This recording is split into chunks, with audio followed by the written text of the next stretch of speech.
दापोली किनाऱ्यामध्ये आपलं सस्ने स्वागत आहे। आज आपण एक अस्सल कोकणी पदार्थ बनवणार आहोत। आपल्या घरात अवेलेबल असणाऱ्या साहित्यापासून हा पदार्थ बनवून होतो।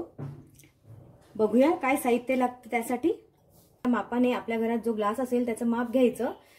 हा 1.5 ग्लास तांदूळाचं पीठ घेतलेला आहे आणि ह्याच ग्लासाच्या मापाने पाऊण ग्लास गूळ घेतला आहे। 3 चमचे सुके खोबरे घेतले आहे किसलेले आणि 1.5 आहे। तीळ घेतले आहेत 1.5 चमचा आणि हा पाव चमचा वेलची पूड घेतलेली आहे आणि आपलं तेल लागणार आहे आणि चिमूटभर मीठ लागणार आहे। चला आपण हा गुळाचा पदार्थ बनवायला सुरुवात करूया। आपण हा गूळ पाण्यामध्ये चांगला विरघळून घेऊया।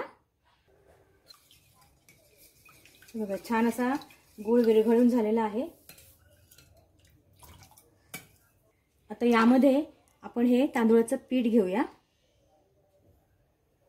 आणि यामध्ये तीळ घालूया।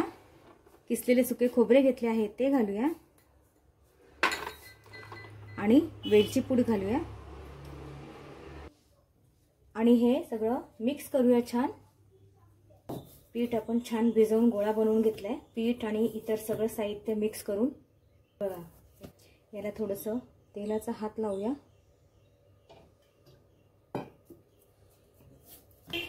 दहा मिनिटं आपण याला झाकून ठेवूया। आता 10 मिनिटं झाली आहे। आता आपण हा पदार्थ बनवायला घेऊया। बघा छान आहे, गोळा मळून झालेला आहे।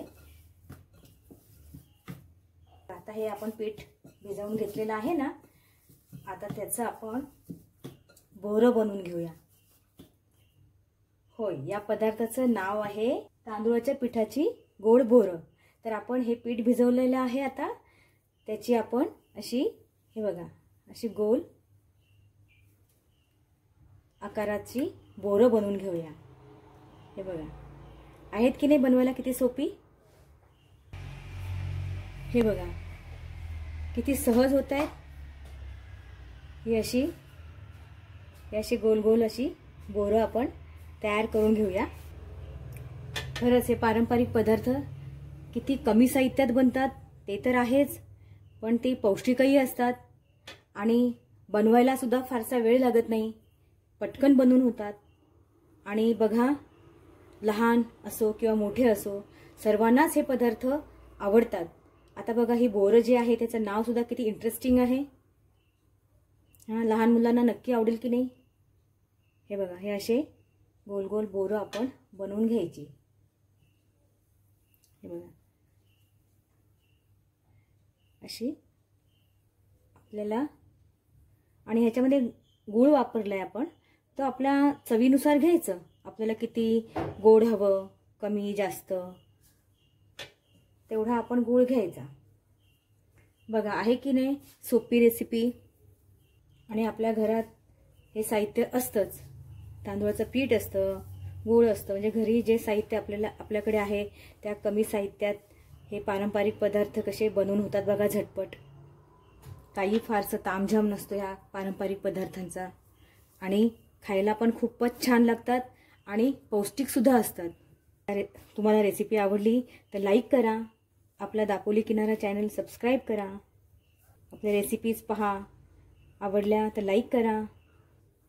बघा हे असे आपण ही बोरं बनवून घ्यायची।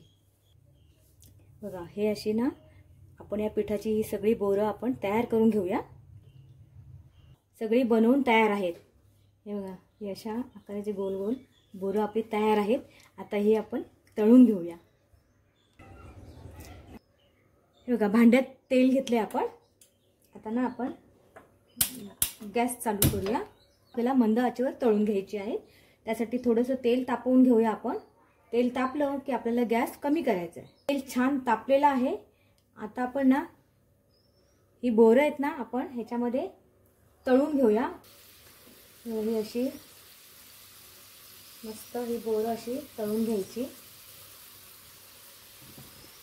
खूप छान लागतात ही बोरं आणि मुलांना तर खूपच आवडतात, मोठ्यांनाही आवडतात। कोकणामध्ये हा पदार्थ दिवाळीत बनवला जातो खास करून। इतर पदार्थ आपले असतात त्यासोबत हाही पदार्थ बनवला जातो। मध्ये मध्ये अशी हलवायची अलगद, नाहीतर अशीच ठेवली ना ती एकाच बाजूने तळले जातील। मध्ये मध्ये फक्त बोरं तळताना ना अगदी मंद आचेवर तळायला पाहिजे, म्हणजे ते आतपर्यंत पण मस्तपैकी तळले जातात, कच्चे नाही राहत। बघा हे आपले तळून झालेले आहेत, हे सुद्धा आपण काढून घेऊया। आपली एवढी बोरं तळून झालेली आहेत आणि आता ही थोडीशी बोरं राहिलेली आहेत, ती पण आपण तळून घेऊया। प्रवासात पण घेऊन जायला खूप छान आहे हा पदार्थ, टिकाऊ आहे, 10-15 दिवस आरामात टिकतो। आपण याचं पीठ भिजवतो ना तेव्हा गूळ आपण विरघळून घेतो, तेव्हा काय करायचं, आपण वेगळा पण तो गूळ विरघळून घ्यायचा वेगळ्या वाटीमध्ये, आणि मग ते पिठामध्ये थोडं थोडं टाकून जसं आपल्याला त्या पिठाला आवश्यकता असेल पीठ भिजवून घ्यायला तेवढं टाकून पण आपण ते पीठ भिजवून घ्यायचं, तसंही चालेल। आणि जर कमी पडलं तर दुसरं पाणी सुद्धा, साधं पाणी आपण घेऊन पीठ भिजवून घेतलं तरी चालेल। गूळ घालून झाला ना, आणि जर गुळाचं पाणी कमी पडलं तर आपण साधं पाणी पण थोडंसं घेऊन पीठ भिजवून घ्यायचं। हे बघा, हे आता हे सुद्धा आपण तळून झालेले आहे, काढून घेऊया आपण हे असे। आता हे शेवटचे थोडेसे काही राहिलेत बोरं, ती पण तळून घेऊया।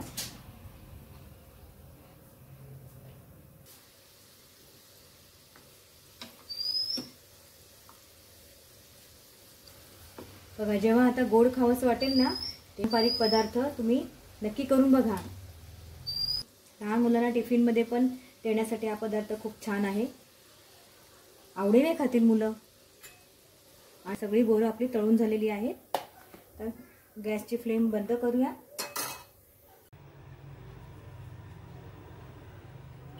हे बघा, आपली तांदळाची बोरं बनवून तयार आहेत। अशा पद्धतीने तुम्ही नक्की करून बघा, तुम्हाला नक्की आवडतील। साध्या सोप्या रेसिपी तुम्हाला पाहायच्या असतील तर दापोली किनारा हा आपला चॅनल सबस्क्राइब जरूर करा, आणि रेसिपी आवडली तर लाईक करा, शेअर करा तुमच्या मित्रपरिवारामध्ये। थँक्यू।